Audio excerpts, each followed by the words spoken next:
Welcome back to Las Vegas. It's Alex Belfield. Finding the things that you can do here in Sin City, and one of the most fun things seems to be come to the Flamingo and meet the birds. Jackie is one of the wildlife specialists here, and she's just been showing me around. How are you? I'm doing good, thank you. Hey, listen, thank you for showing me around, because you've got flamingos and ducks and fish, and it's all in this kind of habitat that you've created, and it's glorious, and you get to work here every day.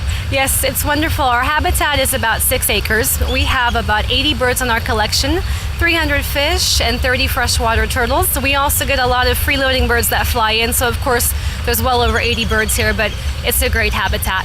Have you got the best job in Las Vegas? I sure do.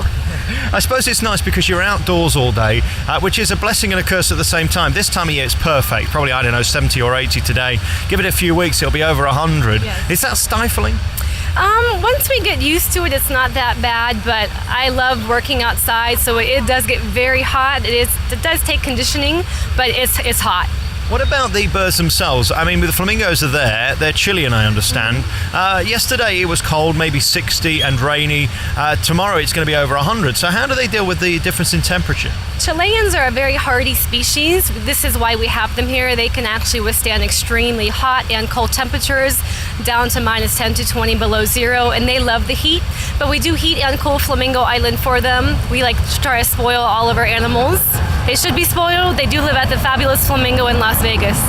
What's interesting is every corner you turn, there's a different type of animal, a different type of fish, and some of the fish are enormous. Yes, we have. Have they been around the Flamingo buffet or something?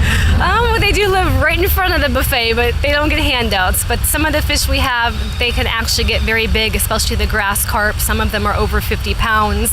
They are known to get in hundreds of pounds out in their natural habitat. Don't think they're going to get that big here, but the fish will grow. We have the habitat for them to grow. It's a clean habitat, so they're going to get as big as they can. How do you know who's eating what and that everybody's getting fed? Well, we try to spot feed most of our waterfowl birds. We do have to chase some of the freeloading birds out, but we're very good at our job. It's a very tedious job, but we're very good at it. You just introduced me to a very friendly swan who wanted to say hello. Hannah, she's our black-necked swan. They're found in South America, and she has a conversation with just about everybody that comes here. She's quite the social butterfly. It's amazing how you get to know them. Is it true that all different animals, whether they be fish or birds or ducks, all have a different personality? Well, you know, when the fish see us, they'll swim over. Of course, they don't have a conversation. They may be talking, we just don't hear them. But a lot of the birds, they recognize us, they come over, and you get to know them, they get to know you. Some of them do have personalities. Our two black swans, their names are Miss Nasty and Miss Raven, and you can probably figure out their names are a bit different, but one's attitude is much more pleasant. Right, so you've got to just remember which one's which. Yes. Is it nice to be here in Vegas, which is generally crazy? I mean, you've only got to go 10 feet into the casino and the buzz of the machines and the craziness and the over-the-topness of Vegas to then find this retreat just moments away where people can relax. It must be nice for people. It is very nice. A lot of people come to our hotel because we do have this. A lot of people don't gamble. Some of them like to have this ambiance of just coming out and reading a book and relaxing. So our hotel offers everything from relaxation to gambling to eating. So you could find it all here in one package. So we've got the flamingos over there. How many of them do you have? We have 10, 5 girls and 5 boys. They are paired up. Everybody does have a boyfriend and a girlfriend. We do have 2 of them that are the oddballs, you can say. What makes them odd then?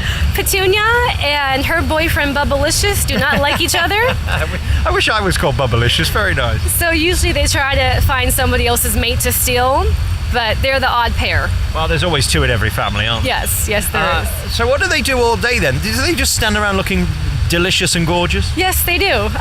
They go and they swim, they eat. They don't gamble, that's for sure. But yeah, they basically just stay on that island. Maybe Bubblicious does a bit of gambling occasionally. Yes, just a little bit. When he's trying to find a new boyfriend or girlfriend. Yes. We have a female. Her name is Blackjack. She likes the tables. Very good. And then the turtles, even they've got names. Yes, all 30 of them. We name them all. We paint their names on their shells if we can. It's hard to catch them sometimes, but we have one soft shell turtle, and of course we can't paint her. But all of our birds in our collection and all of our turtles are named. We don't name the fish because we have over 300 of them. Right. And the birds, are they sort of friendly? Do they come towards you? I mean, we've seen that the swan does, yes. But they do anyway. They're naturally drawn towards anything with food, aren't they? Are the rest like that? Actually, yes. When I go up to do the presentations on the island, The one flamingo that doesn't like her boyfriend, I think she likes me a little bit better. She will come right up to me. I can't pet her, but she'll come very close. She always wants what I have in my bucket, which is usually duck food. She likes the duck food just as much as the flamingo food. But some of them will come right up to us, but we can't pet them. None of them were human imprinted. They were all raised by their natural parents. So they're comfortable with us, but they won't allow us to generally pet them like you would pet a cat or a dog. And how do you help them keep that beautiful pink color? Because they can lose that, can't they, if they're not fed certain foods? Flamingos are their color because their diet is high in carotenoid pigments, which is found in algae, bacteria, and crustaceans. Here they're fed a flamingo diet. It's a kibble made for them, and we also feed them very small shrimp. So their diet here does contain those pigments, and it does help keep the color in their feathers. It helps me keep my ginger hair as well. Yes. It's the same kind of thing. Jackie, really lovely to meet you today, and what an oasis this is in the middle of all this nonsense around Las Vegas to find it. I just come to the back of the Flamingo, and you can't miss it. Probably one of the most legendary and most famous places in the Strip. It's home to Donny and Marie. Did they ever pop by? Do they have a pop line? Did they ever come by? Did they ever come by? I have not met them yet, but yes, I have seen Donny in our cafeteria for our hotel. Very nice. And of course, George Wallace does his 10 o'clock show as well here, which is fantastic. Thanks for introducing me to your birds. They're delicious and lovely. And come and see this. It's very enjoyable at the Flamingo. Thank you, Jackie. Thank you so much. Lovely.